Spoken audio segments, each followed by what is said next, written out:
संत शंभु श्रीपत अपवादा, सुनिए जहाँ तहाँ असमर जादा। काटिए जीभ जो चले बसाई, श्रवण मूंद न तो चलिए पराई। नमस्कार दोस्तों, मैं अविनाश दास रेशनल कबीर यूट्यूब चैनल में आप सबका हार्दिक स्वागत करता हूँ। साथियों, यदि चैनल को सब्सक्राइब नहीं किए हैं तो सब्सक्राइब जरूर करें, शेयर करके अपने सभी ग्रुपों में सभी साथियों के पास पहुँचाएँ। बेल आइकन को प्रेस करें, ऑल नोटिफिकेशन ऑन रखें ताकि हर नया अपडेट आप तक पहुंच सके। लाइक और कमेंट जरूर करें दोस्तों, चैनल को आगे बढ़ाने में मदद करें। जैसा कि आप जानते हैं, इस चैनल का उद्देश्य किसी भी जाति, धर्म, संप्रदाय या व्यक्ति विशेष को आहत पहुंचाना नहीं है। इस चैनल का उद्देश्य है दोस्तों, जन जन में तर्कशीलता विकसित करना, वैज्ञानिक सोच को समाज में स्थापित करना। तो मैंने जो 2 चौपाई रामचरितमानस की आप लोगों के सामने रखी है, उस पर मैं संक्षेप में चर्चा करूंगा, फिर आगे आज के सब्जेक्ट पर चलेंगे। साथियों, मेरे पोस्ट पर चाहे फेसबुक में हो चाहे यूट्यूब में हो, ज़्यादातर जो स्वयं को ब्राह्मण या दुनिया के महान से महान जन्मजात श्रेष्ठ समझते हैं, ऐसे ही लोग ज़्यादातर गाली गलौज लिखते हैं। बाकी लोगों की भाषा में शालीनता, शिष्टाचार होती है, लेकिन जो खुद को ब्राह्मण कहते हैं, ऐसे गोत्र में आने वाले भी बहुत लोग ऐसे हैं जो शिष्ट और शालीन हो चुके हैं और मानवता को समझने लगे हैं। गाली गलौज का भाषा, असभ्य भाषा का प्रयोग नहीं करते हैं। और बहुत लोग तो कहते हैं कि अविनाश दास, तुम हिंदू हो इसलिए बच जाते हो, दूसरे धर्म होता, इस्लाम होता, ईसाईयत होता, तो तुमको जो है कब के दुनिया से उठा दिए होते। साथियों, ये कहा जाता है कि हिंदू धर्म बहुत सहनशील है, बहुत सहिष्णु है। इसी बात के मैं आज आप लोगों के सामने पोल खोलने जा रहा हूं। मैंने चौपाई बोली है, तुलसी दुबे द्वारा लिखा गया रामचरितमानस की चौपाई है। उसमें उन्होंने कहा है, संत शंभु श्रीपत अपवादा, सुनिए जहाँ तहाँ असमर्यादा। कहते हैं तुलसी गोसाई कि जहाँ संत के खिलाफ कुछ बोला जाता हो, जहाँ शिव जी के खिलाफ कुछ बोला जाता हो, जहाँ पर श्री हरि विष्णु के खिलाफ कुछ बोला जाता हो, वहाँ के लिए कहते हैं सुनिए जहाँ तहाँ असमर्यादा। वहाँ के लिए जो मर्यादा है वो इस प्रकार की है, काटिए जीभ जो चले बसाई। यदि तुम्हारा बस चले, तुमसे कमजोर है वो आदमी, तो पकड़ करके और उसकी जीभ काट दो। ये संदेश जो है रामचरितमानस में सबसे महान कहे जाने वाला राम भक्त तुलसी दुबे दे रहे हैं। यदि तुम्हारा बस चले, तुमसे कमजोर है वो आदमी, तो क्या करो, जो आदमी शंभु अर्थात शंकर जी के और श्रीपत अर्थात विष्णु जी के या विष्णु के अवतार रामकृष्ण के या उनके जो अनन्य भक्त अपने आप को साधु महात्मा कहते हैं, ऐसे लोगों के खिलाफ कोई बात चर्चा कर रहे हों तो उनके पकड़ कर जीभ काट लो, यदि तुमसे कमज़ोर हैं तो। और यदि तुमसे कमज़ोर नहीं है तो क्या करना है? श्रवण मूंद न तो चलिए पराई, अपने कानों में उंगली डाल करके और वहाँ से दूर चले जाओ। साधु निंदा और भगवानों की निंदा कान से सुनना भी पाप है, इसलिए वहाँ से कान में उंगली डालकर दूर चले जाओ। इस तरह से संदेश तुलसी गोसाई दे रहे हैं दोस्तों। अब जो बाबा परमहंस और कौन कौन बाबा और कौन कौन शंकराचार्य और कौन कौन जो है महामंडलेश्वर, ये आदेश देते हैं कि फलाने की जीभ काटने पर इतने करोड़ रुपया दूंगा, फलाने की हत्या करने पर इतने लाख करोड़ रुपया दूंगा, या अपने हाथ से मैं उसका वध करूंगा, हत्या करूंगा। इस प्रकार के साधु वेशधारी जो कहते हैं दोस्तों, उनको ऊर्जा कहाँ से मिलती है? उनको ऊर्जा रामचरित की इस चौपाई और इस प्रकार के संस्कृत के ग्रंथों में लिखे हुए शब्दों से ताकत मिलती है।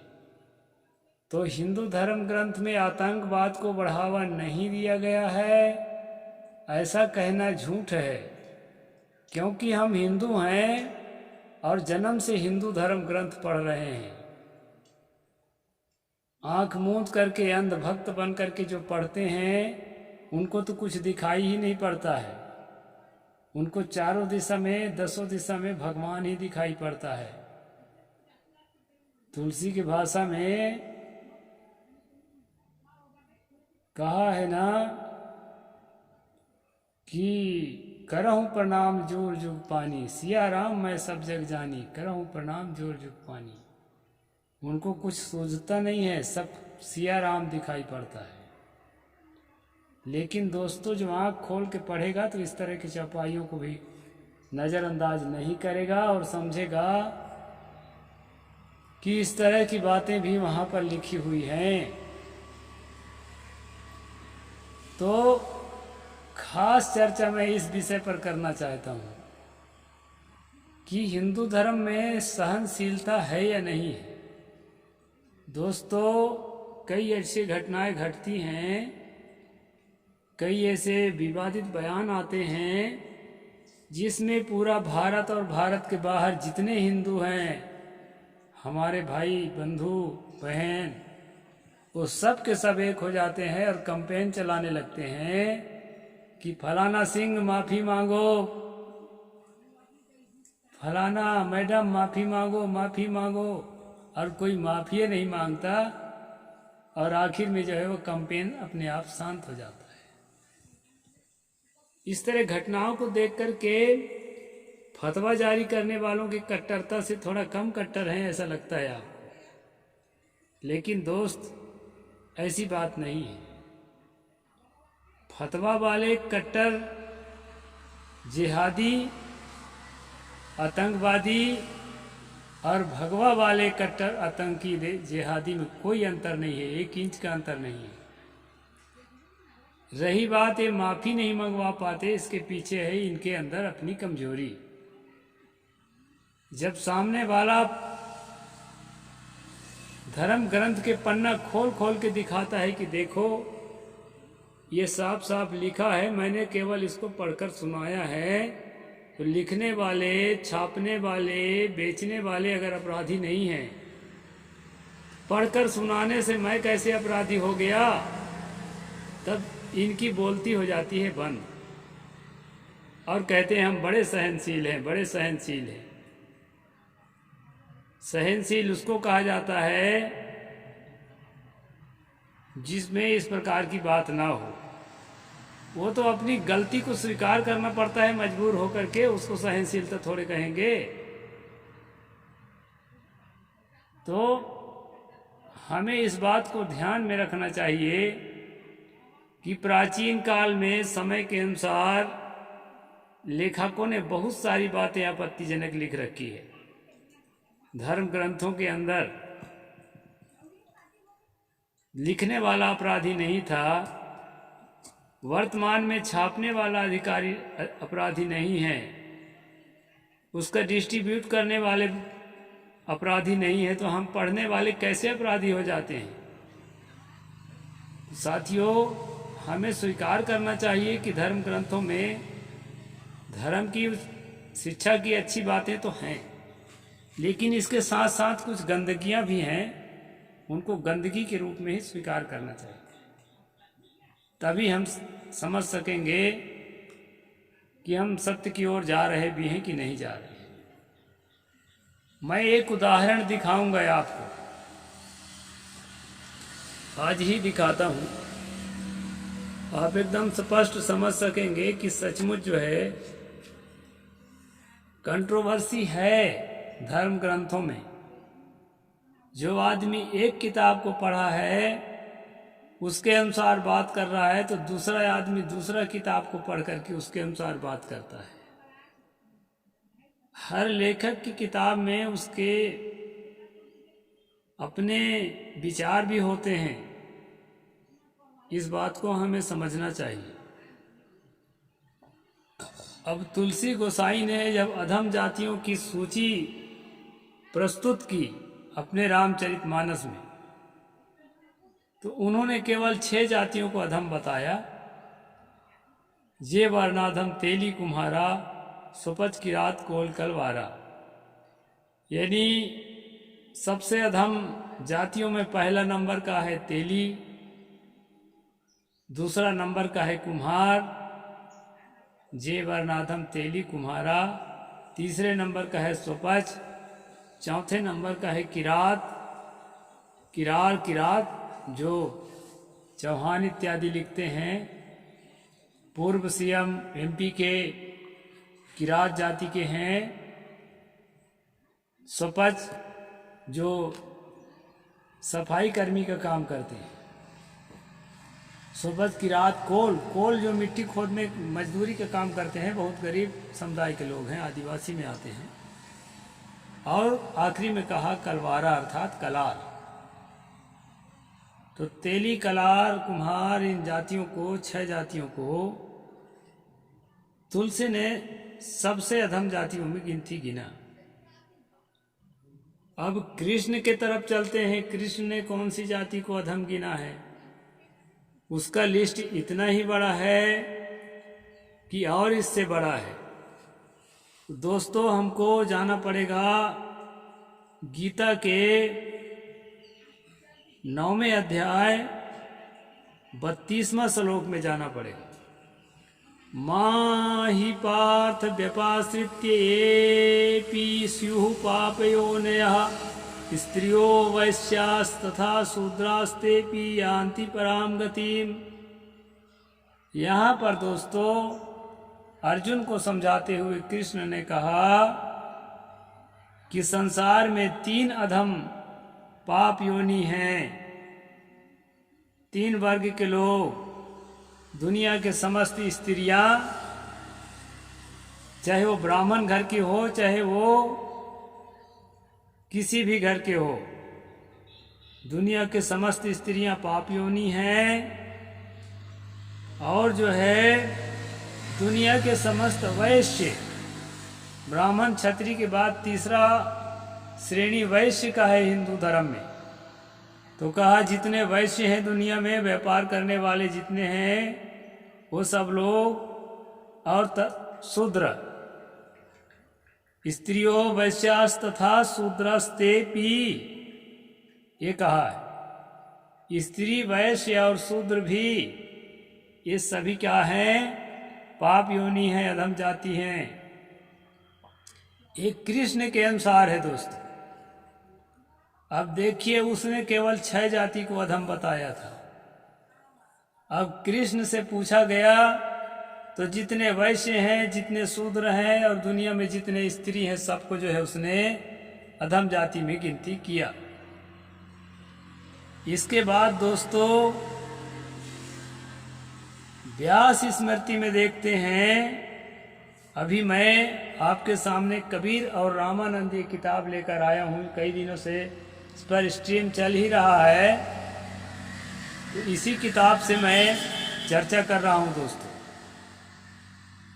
तो व्यास स्मृति में जाते हैं तो कितने जातियों को अधम माना है वो भी हमको देखना पड़ेगा। वर्धकी नापितो गोप असाप कुंभकार कहा, बड़ि किरात कायस्त मालाकार कुटुंबिनः, बर्टो मेदस चंडाल दास स्वपच कोलकाः, यतेन्वन्मुद्रा समख्याता चाण्ये वा गवासना।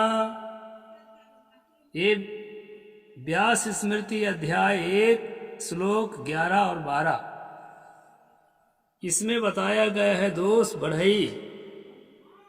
बढ़ई अर्थात विश्वकर्मा, जो लकड़ी का काम, लोहा का काम करने वाले लोग हैं। फिर बताया है नाई, जो बाल छीलने का काम करते हैं, शेविंग करते हैं, सैलून खोलते हैं। दूसरे नंबर अधम जाति नाई को बताया। तीसरे नंबर बताया अहीर यादव को। बढ़ई, नाई, ग्वाला, आसाप। आसाप ये कौन सी जाति होती है दोस्तों, मुझे मालूम नहीं है। आपको मालूम हो तो कमेंट सेक्शन में ज़रूर बताना। ब्राह्मण तो नहीं ये होता होगा। फिर तीसरा नंबर बताया कुम्हार। चौथा नंबर बताया है बनिया को, यानी वैश्य वर्ग को अधम जाति में व्यास भी मान रहे हैं। बड़ी किरात, कायस्थ, जो कायस्थ लोग बहुते अहंकार में फूले फूले घूम रहे हैं कि हम सवर्ण हैं, उसको भी व्यास ने यहाँ पर क्या बताया है, अछूत जाति बताया है दोस्तों। यहाँ जो है बढ़ई, नाई, ग्वाला, असाप, कुम्हार, बनिया, किरात और कायस्थ। माली, जो कुर्मी हैं, लोधी हैं और मरार हैं। मरार अर्थात जो है कुशवाहा, मौर्य और कुटुंबी। हाँ, ये कुटुंबी कुर्मी को ही कहते हैं इनकी भाषा में। बरट, ये बरट भी मुझे मालूम नहीं है। 6547 कुल जातियां हैं भारत में। किसके किसके बारे में जानेंगे दोस्तों, बहुत जातियों को मैं भी नहीं जानता। फिर मेद कहा है, मेद, चंडाल, स्वपच। तो ये चंडाल जो है ये भी एक जाति है, एससी में आने वाली है। और स्वपच ये भी एससी में आने वाली जाति है। कोलक, ये जो है आदिवासी में आने वाली जाति है। इसके अलावा कहा है जो गौओं का मांस भक्षण करते हैं वे सब भी इसी अंत्यज नीच जाति के कहे गए हैं। इनके साथ वार्तालाप करने पर स्नान करें और इनका दर्शन होने पर सूर्य का दर्शन करें। यानी यदि किसी तरह से आप आंखों के सामने पड़ जाते हैं तो सूर्य की ओर देखें। किसी नाई को, किसी यादव को, किसी कुर्मी को, किसी कुम्हार को, किसी बनिया को यदि आपने आँख से देख लिया, ब्राह्मण ने आँख से देख लिया, तो उसका काम है कि वो सूर्य की ओर भी देखे, तो उसका जीवन शुद्ध हो जाएगा, पवित्र हो जाएगा। और यदि बातचीत कर ली है तब तो भाई कपड़ा सहित जाके नहाए। तो इस प्रकार से दोस्तों मैं बता रहा था आपको, हिंदू धर्म की किताबों में दरअसल जो है किताबों में ही तालमेल नहीं है। कोई किस जात को नीच बता रही है, कोई किताब किस जात को नीच बता रही है, और अलग अलग सूचियां हैं। अगर आप देखेंगे गीता के 18वें अध्याय में, जहाँ पर ये कहा है कि कृषि गौरक्षा वाणिज्यम वैश्य कर्म स्वभावजम, तो इसके अनुसार जितने किसान जाति के लोग हैं और अहीर हैं और पाल हैं और जो है जितने बनिया व्यापारी हैं, सब वैश्य के अंतर्गत आते हैं। इसके अनुसार लेंगे तो, और इसमें अभी व्यास स्मृति में जिसमें हम गिन रहे हैं उसके अनुसार लेंगे तो ये सब अछूत जाति में आते हैं। इसलिए दोस्तों किसी को अहंकार करना यहाँ शोभा नहीं देता है। ब्राह्मण के अलावा हिंदू धर्म में सब अछूते हैं, कोई भी जाति जो है सछूत और सवर्ण नहीं है। इसमें केवल ब्राह्मण को ही प्राथमिकता मिलती है। कहीं किसी किताब में किसी को, किसी किताब में किसी को, लेकिन किसी भी किताब में ब्राह्मण को अछूत और नीच नहीं माना गया है। परसों के मैंने मनुस्मृति की स्ट्रीम में बताया था, जिसको जीत लेते थे, जिसको राजवंश क्षत्रिय जो होता है उसको जीत करके जब गुलाम बना लेते थे उसको शूद्र कैटेगरी में डाल दिया जाता था। तो क्षत्रिय भी अपने आप को जो दूसरे स्टेज में है वो भी अपने आप को जो है सवर्ण कहने का अधिकारी नहीं है हिंदू धर्म के किताबों के अनुसार। और मेरे अनुसार, मैं अपने अनुसार भी बताता हूँ कौन है अछूत और कौन है सवर्ण। मेरा अपना विचार है दोस्तों, दुनिया में कोई अछूत नहीं है, सब मनुष्य मनुष्य हैं। किसी का अपमान किसी को नहीं करना चाहिए। सबके साथ हिल मिल करके, जो सफाई शुद्धता में पिछड़ा हुआ है, शिक्षा में पिछड़ा हुआ है, संस्कार में पिछड़ा हुआ है, धन संपत्ति में पिछड़ा हुआ है, ऐसे पिछड़े हुए आदमी को मदद करके, आरक्षण देके और अपनी ओर से मदद करके अपने बराबर में लाने का कोशिश करना चाहिए। गिरे हुए जो अपने साथी कहकर हाथ उठाएंगे, हम भारत के वीर सिपाही आगे कदम बढ़ाएंगे, इस तर्ज पर, तभी हम मनुष्य कहलाने के योग्य हैं। और जो है मैं ये कह रहा था कि जो ये दावा किया जाता है हिंदू धर्म के जो धर्म को मानने वाले लोग हैं बहुत सहनशील हैं, सहनशील नहीं है दोस्तों। दरअसल वो बात में फंस जाते हैं, अपने ही धर्म ग्रंथों में उलझ जाते हैं। अभी मैंने 2-3 तरह की वाणी आपको दिखा दिया। 3 अलग अलग किताबों में अछूतों की अलग अलग सूचियां हैं। इसलिए दोस्तों ये अपनी ही बात में फंस जाते हैं, तो माफ़ी किसी को नहीं मंगवा पाते हैं। ये बात खास है। और कहें सहनशील हैं, तो दुनिया में कोई भी धार्मिक सहनशील नहीं होता। हिंदू धर्म को मानने वाला, ईसाई धर्म को मानने वाला, मुसलमान धर्म को मानने वाला, जितने ईश्वरवादी धर्म हैं, ईश्वर द्वारा संचालित अपने आप को आदि अनादि बताने वाले जितने ढोंगी लोग हैं, जितने पाखंडी आडंबरी लोग हैं, वो सहनशील हो ही नहीं सकते हैं। सहन करना उनकी मजबूरी हो जाती है। जो तुलसी ने शुरू में कहा है, काटिए जीव जो चले बसाई, श्रवण मूंद न तो चलिए पराई। तो इनको आँख जीभ काटने के लायक जब नहीं दिखता है तो कान बंद करके और अपना रास्ता नापने के लिए ये विवश हो जाते हैं। क्योंकि जब किताब खोल के हम लोग दिखाते हैं, और इन्हीं के गीता प्रेस गोरखपुर जैसे संस्थान की किताबें हैं दोस्तों, ये किताब कोई हमारे घर में नहीं छपा करती हैं। तो इसको देख करके कैसे उनकी हिम्मत होगी कि उन्हीं के आदमी लिख रखे हैं, उन्हीं के आदमी छाप रखे हैं, उन्हीं के आदमी बेच रहे हैं। तो इस बात को हमें स्वीकार करना चाहिए कि पूर्वजों से कुछ गलती हुई थी और उन गलतियों को हमें दोहराना नहीं है।